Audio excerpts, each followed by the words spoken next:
I fell in love with a nice guy. Things were going well until I found a locked room in his house. We met at the National Gallery, which was holding a special exhibit displaying music from around the world. "Do you play?" I spun around, startled by the sudden presence of a stranger by my side, and came face to face with a pair of deep brown eyes, dark and unblinking. "What?" I backed up slightly. "Music. I noticed you were looking at that for a while." He motioned towards the instrument behind the glass viewing box. "Oh yeah. I turned towards the exhibit, then back at him. "I mean, no. Not that. That's like a sitar or something. But yes. I played a bunch of instruments growing up. I did a degree in classical music, actually. But I mostly just teach piano now. Anyway, what about you?" I finally noticed my babbling enough to cut myself off. I couldn't help it. There was just something about him. He had a natural presence unlike anyone I'd ever met before. And those lashes. Very long for a man. He laughed. "No. I tried piano once. My teacher said I didn't have the dexterity." He wiggled his fingers in my face, as if to demonstrate. Beams of ambient overhead lighting caught the silver rings on his fingers. Tasteful. Artsy. I noticed his outfit for the first time that night. A crisp black button-down, sleeves rolled up to his elbows, bottom tucked into a pair of tailored trousers. Shiny loafers. Black leather trench draped over one arm. Here was a man with a wicked sense of style. And there it was, that shiver of electricity, the jolt of attraction that instantly tore down my walls. "Maybe you just haven't found the right teacher." He smirked. "I'd love to hear you play sometime." And that's how we ended up at my apartment that evening. Him drinking wine, one arm propped up against the top of my Yamaha piano, gazing down as my fingers danced across the keys. I was playing Chopin. He was mesmerized. "I wish I could be as talented as you," he murmured as the piece drew to a close and I lifted my hands from the keys. "You could make it big, you know. You're good enough for the National Orchestra or even headlining your own show someday.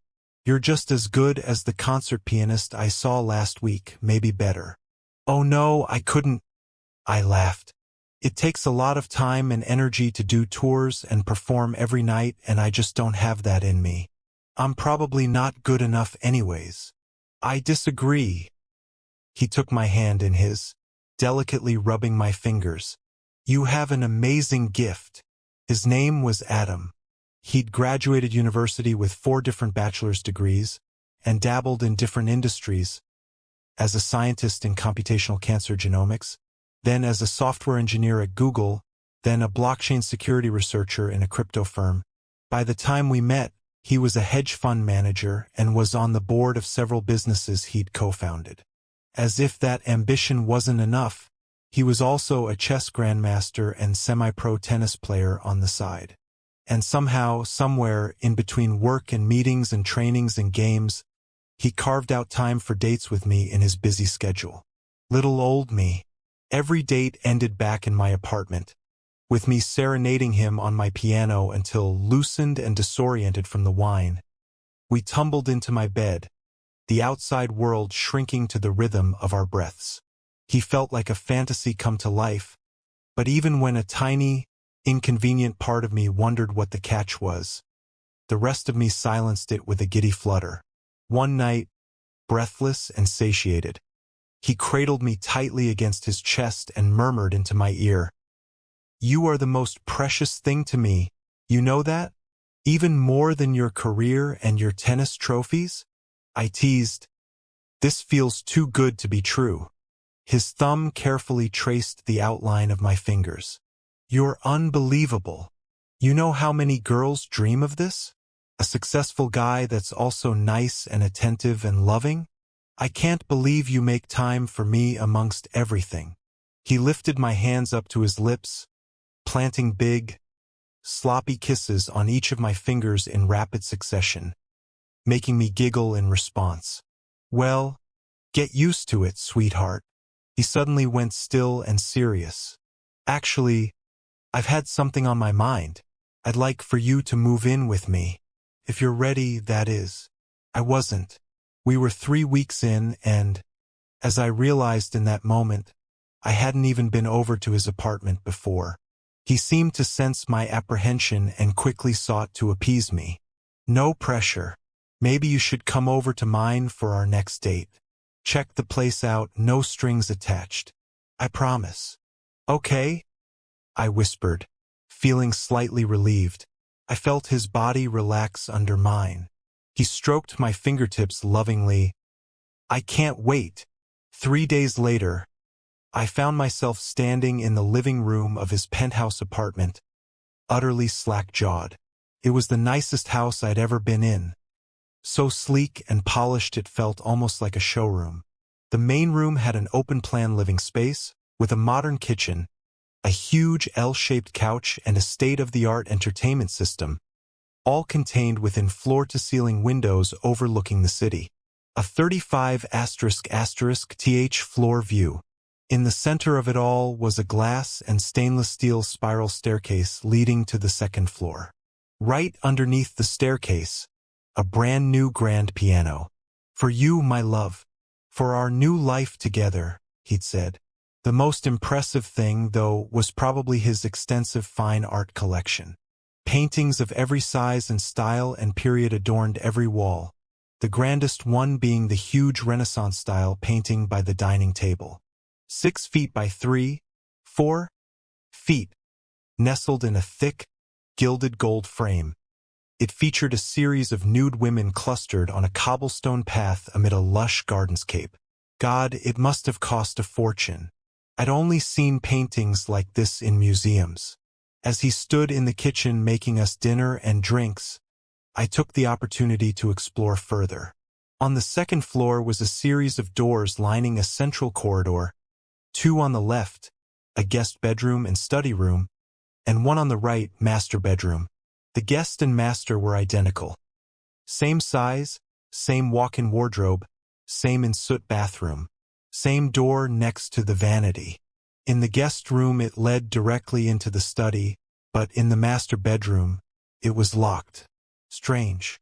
I peered through the keyhole, but all I saw was a red glow emanating from within. Curious, I jangled the doorknob a second time and rapped lightly on the door. Searching for something? I nearly jumped out of my skin at his sudden appearance behind me. He chuckled and handed me my cocktail glass. An olive bobbed around the bottom of the glass as I swirled the clear liquid, peering out at me, stretching and distorting as it moved. What's in there? I motioned towards the locked door. Just a storage room. He took a sip of his drink. Your storage room has red lighting? I retorted. He set his glass on the vanity. Dinner's almost ready. Why is he deflecting? It feels like you're hiding something from me. We can talk about this later. Well, I'm here right now, and we're right by the door. He stared at me long and hard, then realized I wasn't going to budge. Fine.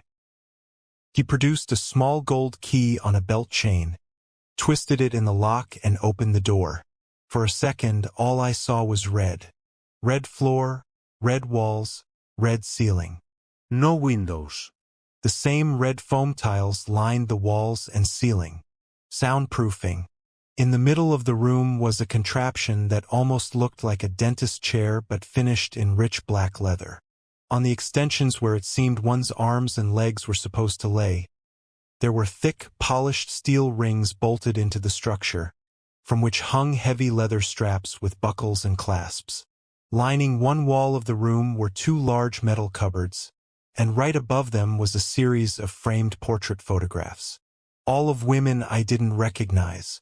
For a moment, as I gazed upon one of the photographs, I felt a feeling of recognition I couldn't quite place. Just as quickly as he opened it, the door shut again. It's, for sex, he mumbled, his face taking on a ruddy flush. A sex chair. I dabble in BDSM, if you've heard of it. Look, I didn't want to scare you away. Okay, I know it's a lot, and you were already hesitant to move in with me.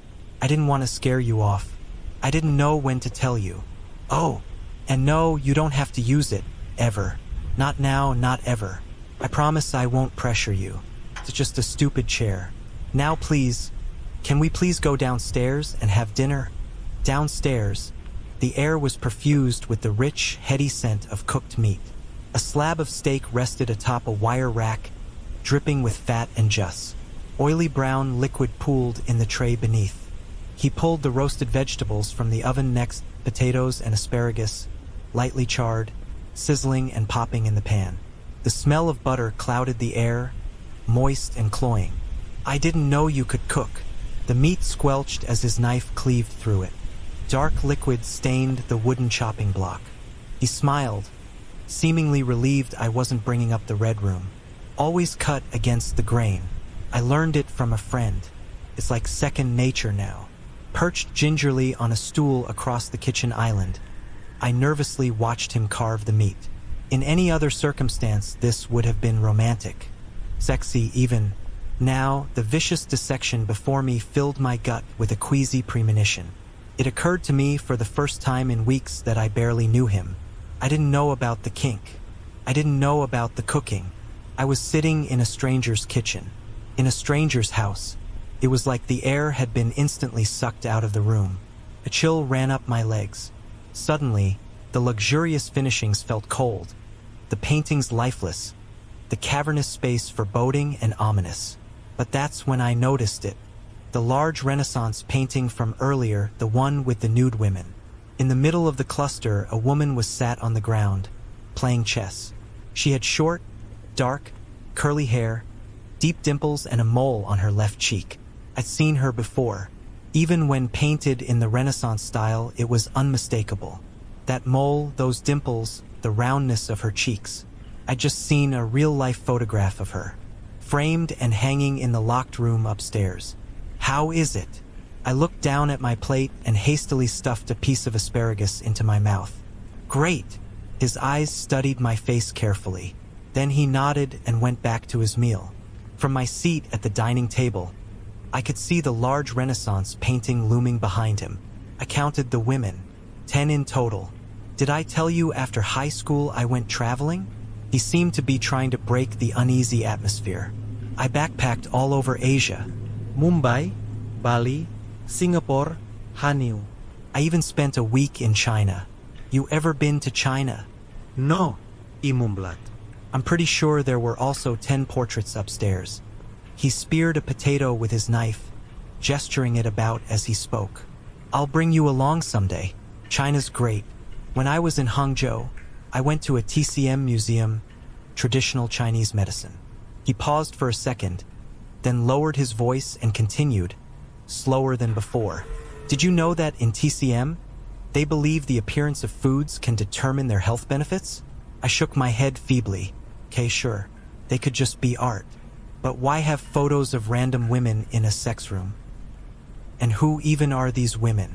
Take a walnut, for example. He leaned forward in his chair, a glint in his eyes. A walnut looks just like a brain. So, for centuries TCM practitioners believed eating walnuts would nourish our brains, way before modern science proved the same. Isn't that crazy? And yet, so simple, so intuitive, so smart. The women in the painting all seemed to be taking part in a different activity from the others. At one end, a curvy blonde carried a bundle of bread and fruit. You can learn so much while traveling. After Asia, I flew to South America. At the other, a petite brunette held a leather drawstring pouch brimming with coins, and went on this crazy 3-day ayahuasca retreat down in Brazil. The tallest woman stared down at a parchment scroll, intently scribing equations. I met a shaman, or maybe I hallucinated him, I don't know. Every living being has a soul, an essence, he said. In consciousness, your essence flows through your blood.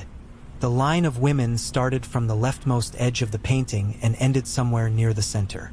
The right half only had the background painted in. Really makes you think, doesn't it? For centuries, cultures all around the world obsessed over the connection between our food, our bodies, and our souls. And what did we come up with over here? He chuckled, shoving another forkful of steak into his mouth. He was chewing with his mouth open, his teeth gnashed together, tearing at the sinewy flesh. Red juices dribbled from the corner of his lips. Then again, you know what they say. All at once, he seemed to be growing infinitesimally small, the table stretching out for miles in between us. I blinked. The ceiling grew taller, then compressed, then disappeared altogether. The Renaissance painting warped as the walls twisted and spun around the women's distorted faces. I stopped chewing. The potatoes felt cold and starchy between my teeth. You are what you eat. My heart sank, and the floor gave in beneath my feet. I blinked awake, groggy, dizzy, and confused. My nose twitched uncomfortably. The air smelled faintly sterile and metallic. I tried to rub my eyes, but my arms, heavy and unresponsive, wouldn't obey. As my eyes finally adjusted to the light, I realized I was back in the red room, lying with my back against the leather chair, arms and legs bound tightly to the chair by restraints. My head, too, was held firmly in place. I could taste the rubber of the gag in my mouth. In an instant, the events of the night came rushing back to me. The drinks, the room, the women, the cooking, the awkward dinner, the dinner. Shit, he must have put something in the food. Almost as if on cue, the door creaked open. Good, you're awake. We can finally begin. The door locked shut behind him. There was the sound of squeaky wheels on tile and metal clanging against metal. He finally came into my field of vision.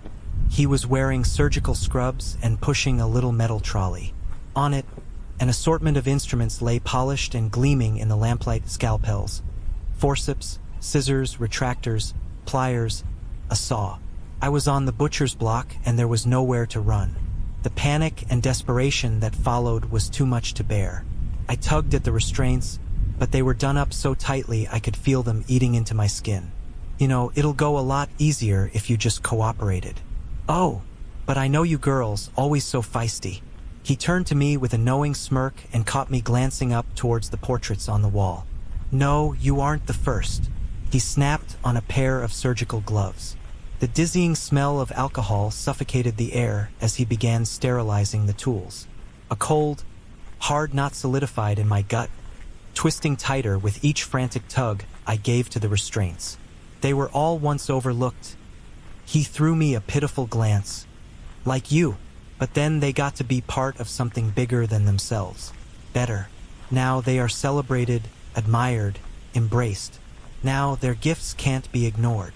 I started pulling at the restraints more violently, but the more I thrashed in the seat, the tighter the restraints felt. I could feel my skin burning from the friction. Tears pricked at my eyes.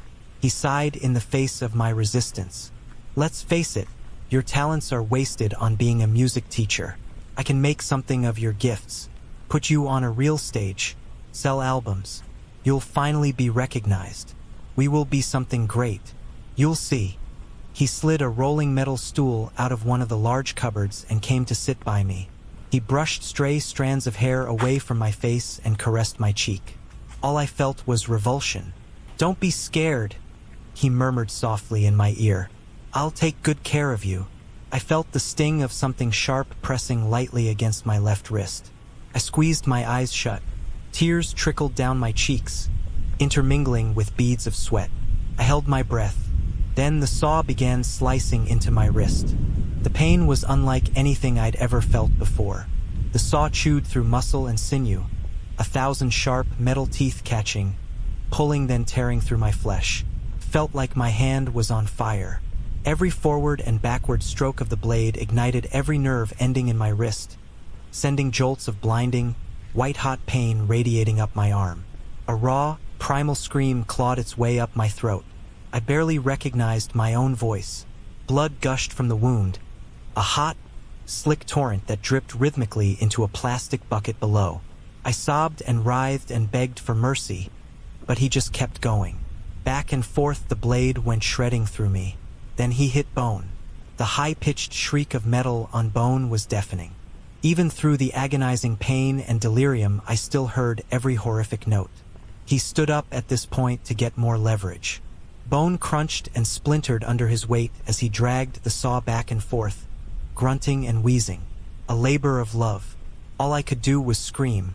I must have passed out several times from the excruciating pain, but eventually I awoke to him placing my second hand into a cooler, right next to the first.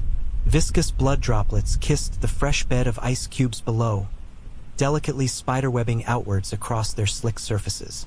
I clenched and unclenched my hands. I felt them grasp at the air, but when I looked down there was nothing there. He inserted a cannula in my arm. Exhausted, I didn't protest. He pulled the chair back in and sat by my side, watching as dark red blood filled up the clear tube and dripped into a bag. Eve was my first, he smiled wistfully. She was on the swim team in college, had real talent, great lung capacity which I lacked. But then I heard she was quitting swimming to focus on some other shit. Imagine wasting all that natural talent. I thought, if you're not using it, then I will. So I took her lungs and ribs, and I ate them. Oh my God, I stifled a sob. Nausea bubbled in my gut. My hands were his dinner, and I became a better swimmer. He grinned, patting his ribcage proudly. I was surprised it actually worked. Those TCM idiots had been eating walnuts for centuries when they could have been doing this. Though, of course, it took until Carly for me to realize I had to drink all the blood to complete the transfer. It's much more effective that way, just like what the shaman said. My vision was starting to go hazy. I'd already lost so much blood. He seemed to notice I was fading too, and leaned down closer to my face. "See you soon, sweetheart," he whispered. "I can't wait for all that we'll achieve together. I live in a house with too many people. I can't hear them or see them, but I know, like me, they're very much alive. In his hands I find solace. I slot right into them. We play fugues and etudes and nocturnes. His fingers dance over the keys like it's second nature. I hate that he was right. Where I thought I couldn't make it before, where I thought I wasn't good enough, he simply waltzed in and demanded to be seen and heard. He has a successful music YouTube channel now. He's done several guest appearances in National Symphony concerts. He released an album. Could I have done it all along? Would I have garnered the same trust and attention as quickly as he had? Did I ever want to asterisk? We are his hands, his legs, his tongue, his ribs, his brain. We are his talents, his art, his successes, his accolades. But as far as the world is concerned, he is the ultimate Renaissance man. So far, the best part about being someone's hands is that when they accidentally fall asleep with their hands on an open laptop, you may just be able to go onto Reddit and type out your story. Even if using borrowed fingers, even if on borrowed time, my voice still fills the pages. This bitter comfort that, however small, there are parts of me I get to keep mine.